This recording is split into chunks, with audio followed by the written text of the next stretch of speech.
안녕하십니까. 자성간접 카페 회원 여러분. 오랜만에 또 영상으로 또 찾아뵙습니다.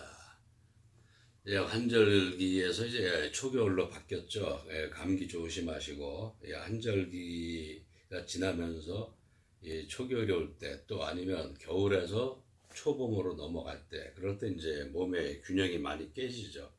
그러면서 감기 몸살이 많이 걸립니다. 항상 그 건강 유의하시고 밝고 행복한 영으로다가 살아가시길 진심으로 바라겠습니다.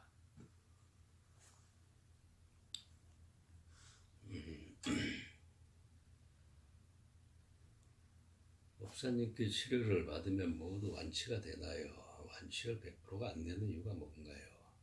치료비가 고액인가요? 동성애자는 어떤 업이나 인연법으로 그렇게 되는 건지요? 선천, 후천. 오늘은 질문들이 좀 무거운 질문들이 많네요. 첫 번째 질문, 법사님께 치료를 받으면 모두 완치가 되나요? 이거 참 애매하죠.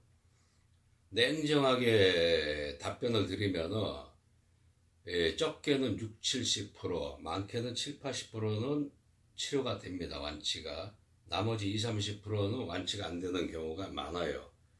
근데 사실 그 이유는 내 자신도 계속 연구를 하고 기도를 하지만은 잘 모른다. 이게 정답이겠죠. 사실 알지만은 대답을 하게 되면 아, 그 핑계 아니냐. 그런 얘기들이 분명히 나올 거예요. 그 사실 안 낫는 분들은 내 자신, 내가 누구를 갖다가 더 고쳐야 되겠다, 누구는 안 고쳐야 되겠다 하고 편파적으로 하진 않죠. 누구나 다 고쳐주고 싶죠. 그런데 중요한 게 있어요. 예, 빙의가 되어서 올 당시 상황, 또 기간, 또 그 사람의 평소 그 사고 방식, 또 영혼이 어느 정도까지 이 사람의 영혼을 점령을 했느냐.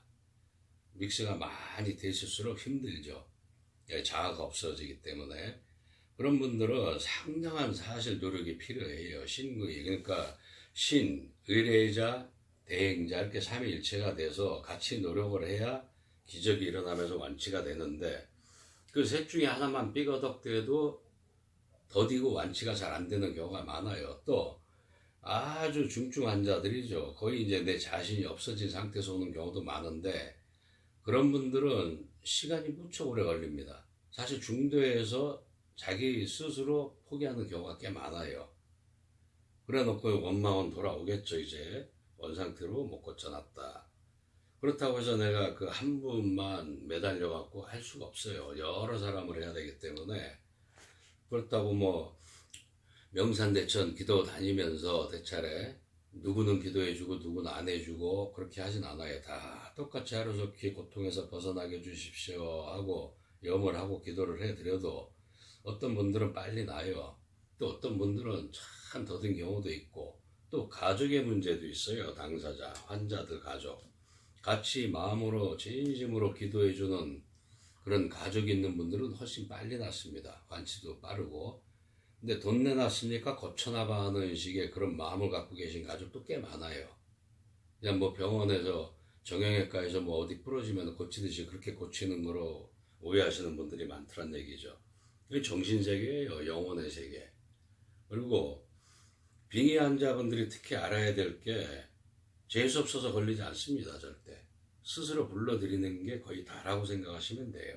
자기 염에 의해서 아니면 자기 행위에 의해서 또 아니면 조상의 업보에 의해서 그건 틀림없습니다. 자작자수 자업자득인데 그걸 무시하더라고요. 나는 재수가 없었고 이런 게 달라붙어갖고 이렇게 고통을 받아. 그래서 고치려고 기도비를 냈는데 안 나. 이렇게 원망만 하고 있겠죠. 그러면 사실 더 힘듭니다. 그리고 완치율 뭐 100%가 안 되는 이유 100%다 고치고 싶죠. 왜 어느 병원에서고 전 세계 뭐 어떤 종류를 막론하고 100%라는 것은 없습니다.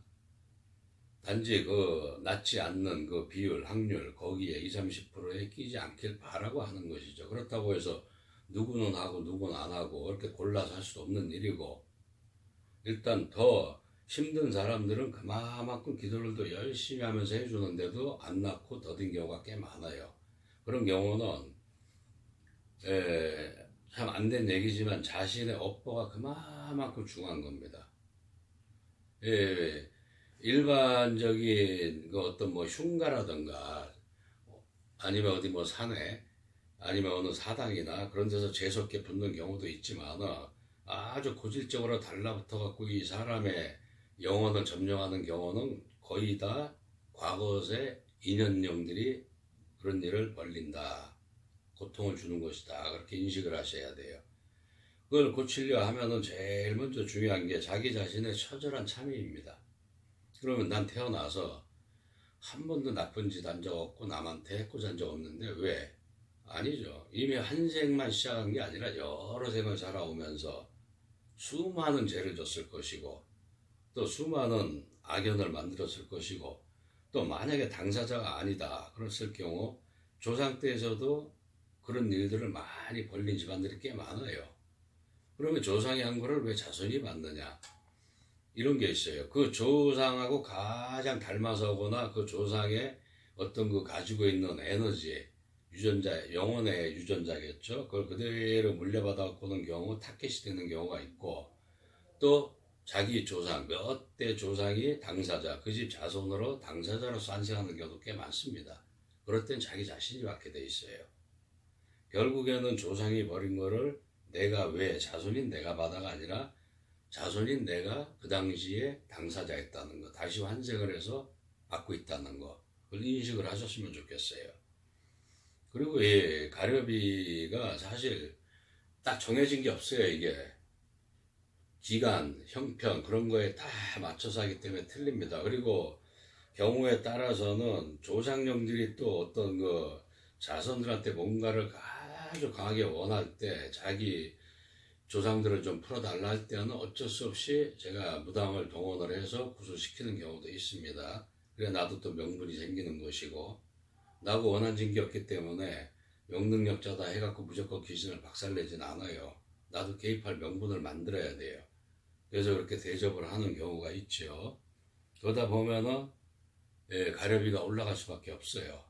다 그 저기 저 돈을 주고 일당들을 주고 재물비 뭐 당비 그런 걸 다 내야 하기 때문에 그리고 또 운영도 나도 해야 되고 시간이 오래 걸리는 경우는 그렇게 받을 수밖에 없어요. 그런데 결국에 다 따지고 보면 난 남는 것도 없어요. 오히려 고생만 하고 있는 거죠.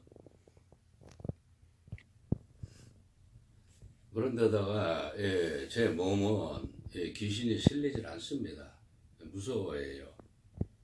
그러면 하소연을 하고 싶은데 제 몸에 실려서 하소연을 못하다 보니까 이 영내 몸에 실려서 자손하고 소통을 하고 싶어 하는 거예요. 그래서 산자와 죽은 자 서로 그렇게 소통을 함으로써 한을 푸는 거죠. 그 한을 풀게 되면은 사실 그 다음에 그런 행위를 한 다음에 테마 가료가 들어갔을 때 상당히 수월해집니다. 제 자신도. 원한 짓지도 않은 그 영혼들한테 내가 무조건 그냥 고통을 주거나 박살낼 수는 없어요. 왜? 이 진실한 테마라는 거는 죽은 자, 산 자를 동시에 다 살리는 게 진실한 테마입니다. 그렇기 때문에 그걸 감안해서 하는 것이고 그런 게 필요 없는 경우 상당히 지금도 뭐 여러 분 계시지만 싸게 기도비 아주 가렵이 싸게 받고 해주는 분들도 꽤 많습니다.